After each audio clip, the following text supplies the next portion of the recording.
Today we're going to do a taste test comparison of homemade chocolate pudding cooked on the stove and instant sugar-free, fat-free pudding from Aldi. Don't look at me while I'm filming. You look good. What'd you do? I washed my face. I'm telling you, you look really good. Here's the mix. And I will tell you, I've never made pudding from scratch before. Never in my whole life. Kind of except for rice pudding, kind of, sort of. Never made chocolate pudding. I made chocolate mousse. But this will be our maiden voyage on the cooked chocolate pudding front. All right, into our heavy saucepan, we're putting half a cup of sugar, except we are actually using the baking Splenda because I want to make this sugar-free. Okay, half a cup of Splenda. We're adding 3 tablespoons of unsweetened cocoa powder. Now this is dark chocolate, and the box pudding is milk chocolate, so it's kind of comparing apples and oranges, but nonetheless. Okay, and then we put in 1/4 cup of cornstarch. We're just going to whisk the dry ingredients together a little bit. Obviously, you don't want any cornstarch lumps. That wouldn't be yummy. Then we're going to move this over to the stove. All right, we have it at the stove. We're going to put it over a medium heat, and we're going to stir in 2 3/4 cups of milk. I'm using skim milk. We're going to whisk it in, bring it to a boil, stirring constantly so we don't get any lumps. And then we let it thicken and cook, and when it thickly coats our metal spoon, we know it's finished, and then we will add some vanilla and a little bit of butter. And then pop it into the fridge to cool for an hour. To cool off. Alrighty. So we're stirring, stirring, stirring. It's a lot like making hot cocoa, but adding cornstarch to thicken it. And of course I don't actually put butter in my hot cocoa, but this recipe calls for butter, which is a little bit peculiar, but maybe it makes it nice and creamy and smooth. I imagine the fat gives this a good mouthfeel. So we're just going to stir and cook, stir and cook, stir and cook. While the chocolate and the milk and all are starting to boil on the stove, I just thought I'd let you see what Neve's busy doing. She's been working with her letters on the side of the fridge. Alrighty, it's been about 5 minutes and it's just starting to boil.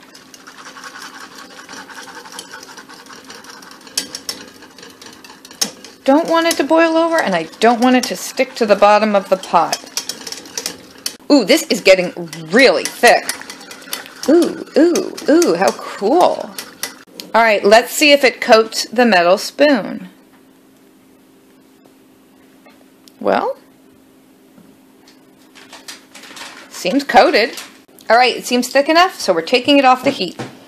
Now we're going to add in 2 tablespoons of butter and a little bit of vanilla extract, and we're going to stir all that together.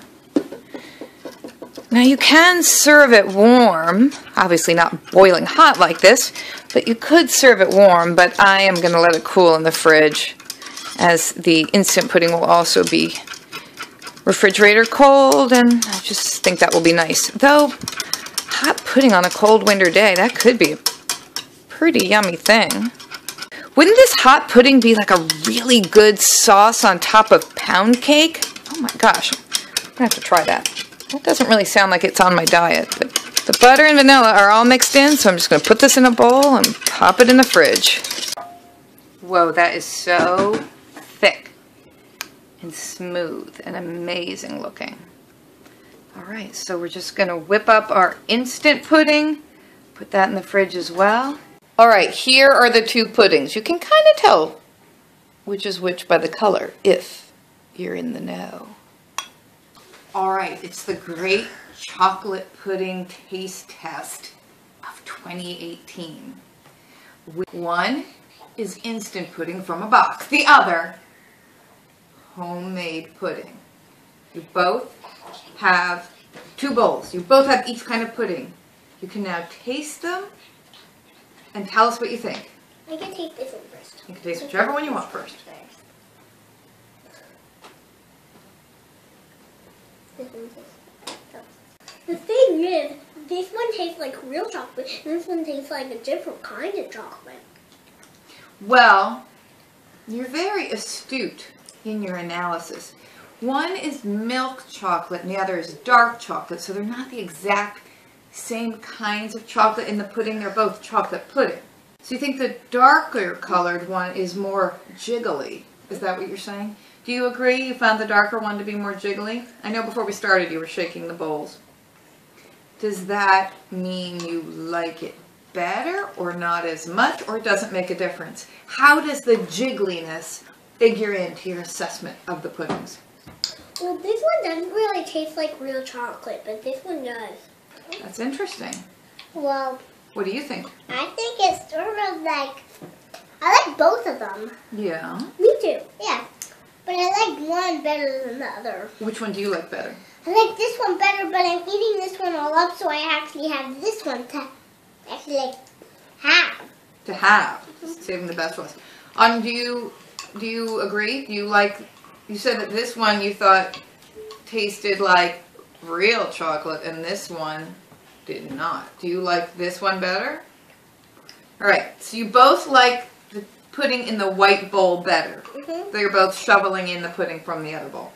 Well, interestingly enough, the pudding in the white bowl is the instant pudding from the mix. Super quick, super easy. That's the milk chocolate pudding. The darker looking pudding that's in the blue bowl is the homemade dark chocolate pudding made with real cocoa powder. So Autumn, you said you thought that this one tasted like real chocolate and this one didn't, but you know what? This one is the real chocolate. It seems like you both prefer the instant box pudding. My guess would be, because it's what you're used to, and it's actually a little bit sweeter. I like both. I think they're both made with fake sweeteners because they're both sugar-free. But I think my homemade dark chocolate pudding was not as sweet, and I think that's why. Whatever, you like the easy one better. It's fine with me. Autumn, why do you have pudding on your forehead? Is it worth ever making homemade chocolate pudding when you can have such a great result from the instant box pudding mix from Aldi? I don't know. Is it worth ever my making the homemade, or you always want just the instant pudding? I just want the instant. Yeah? You going for the instant? I just want the instant. Alright! Well, that makes our lives easier. I wonder if it's a preference of the sweeter pudding, or if it's a matter of milk chocolate versus dark chocolate, which is also a matter of which one's sweeter. Now we're mixing the two together. Now we're making potions and we're making a mess. That's so fun. So fun to make potions. They say they've gone into the kitchen to get something else to go with their pudding. That scares me a little bit. What are you doing?